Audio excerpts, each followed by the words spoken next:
is wrong with Miami Heat fans? You have people sitting up here trying to convince me that the Miami Heat can get Jaylen Brown. So NBA teams are showing significant interest in Jaylen Brown per Shams. First of all, why would the Boston Celtics send one of their franchise star players that they won a championship with to the Miami Heat, one of their Eastern Conference rivals? That makes absolutely no sense. Also, too, are you guys ready to pay Jaylen Brown's $300 million contract? Once again, why on earth would the Boston Celtics want anything from the Miami Heat?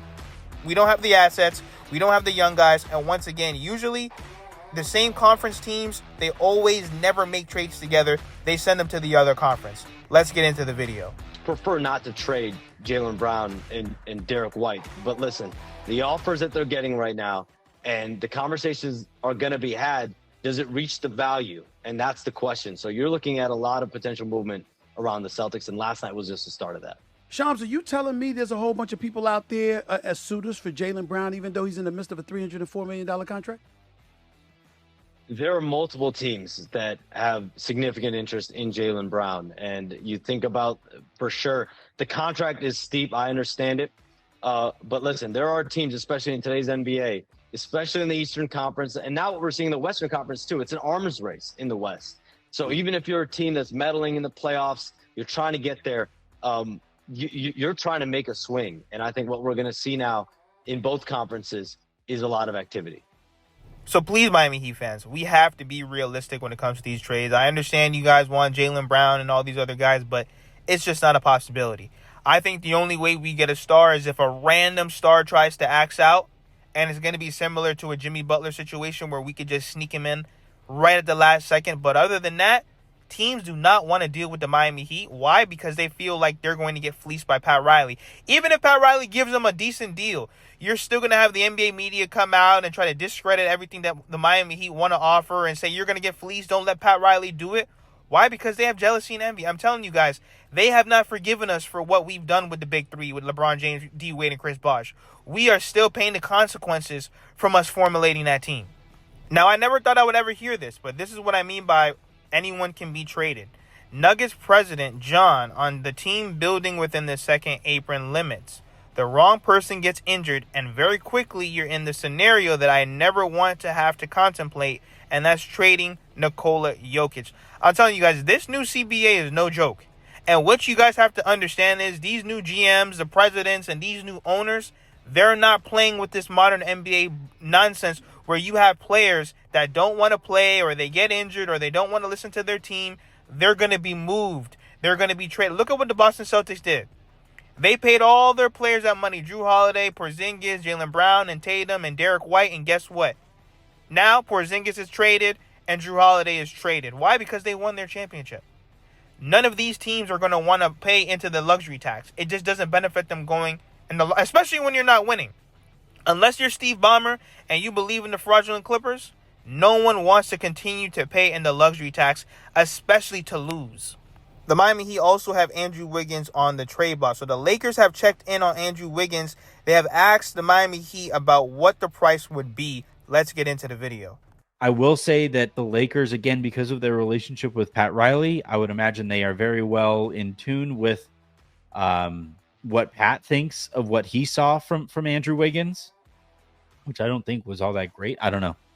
But the Lakers have checked in on him. They have asked about what the price would be. The problem, again, with Miami is that they are stuck in no man's land because of the organizational torture chamber they have placed themselves in because of the two factions of the franchise. But yeah, in theory, I get why people like Wiggins a lot. In practice, the thing with Wiggins is that the practical application of Andrew Wiggins isn't always what the theoretical Andrew Wiggins gets hyped up to be, and you arrive at a pretty meh. The thing about Wiggins is that you're expecting him to be a 25-8 type of guy, and he's not. And that's not. See, Miami Heat fans have to realize what the Miami Heat like to do is they like to get guys and then hope and pray they're going to play well above their means. I think that Andrew Wiggins, he's a great two-way player. Obviously, I'm not even going to hold him to his time in Miami because he was really only here for, 20 to 30 games. And he missed, probably more than half, dealing with the hamstring injury, moving his family around. So there's a lot that goes into being traded mid-season. But at the same time, you're telling me that the Lakers could not use a two-way guy? Especially when you know that Luka and LeBron, they're not going to be playing no defense. You think that they're going to be able to guard the wings on the other end for 82 games? Absolutely not. So don't get me wrong. Is Andrew Wiggins, did he ever live up to his number one pick value? No. But don't sit out here and say he's garbage, he's trash. To be honest, he's 30 years old. He does bring value. How does he not bring value? And that's the thing I just don't understand. Every single player the Miami Heat have, somebody wants to come out and call them garbage. How? He's 30 years old and he won a championship with Steph Curry and he was the second best player on the team at that time. I just don't get it at all. Just off this, we have Walter Clayton Jr. confirmed to the Miami Heat. You could have dinner with any three people living or dead. Who are you going out to dinner with? Eric Spoelstra, Rick Ross, and probably Kobe. That's when you know he's full of Heat culture. Listen, guys, I know there's a lot of people, they're a little bit, indecisive when it comes to picking him at 20. I'll say this. There's a few guys that are on the board. If they're there at the 20th pick, you go get those guys. If they're not, then guess what? We can go for Walter Clayton Jr. We do need a point guard. We do need a guy that's a little bit more NBA ready. I would not pick him at 20 right off the bat if there's other guys available on the board. But like I said, depending on who's available and who's left, then you can make your decision right there. When it comes to Jonathan Kaminga, I know there's a couple of teams that are interested in Jonathan Kaminga, but those would be sign and trades. They don't have the cap space to get it done. There's probably 3 to 4 teams I've heard of that have some level of interest. My thing is, why is he expecting a max deal? Like, are we just throwing max contracts around and then we wonder why the CBA is all messed up? No. We're just out here throwing money to players and we're not thinking about the repercussions in the next 2, 3, 4, 5 years on their deals. And then now when you're trying to move off of them, now you're trying to fleece the other team and now you want to throw first round picks around. No. I like Kaminga. I think he's a great young talent. How far does a Bam, Tyler, and Kaminga team really get you? Are you going to put high-level role players around those guys? How far does that really get you? I don't know.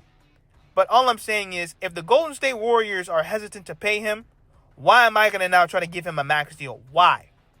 Him and Steve Kerr have beef. They don't want to play him for whatever reason. He's an athletic wing.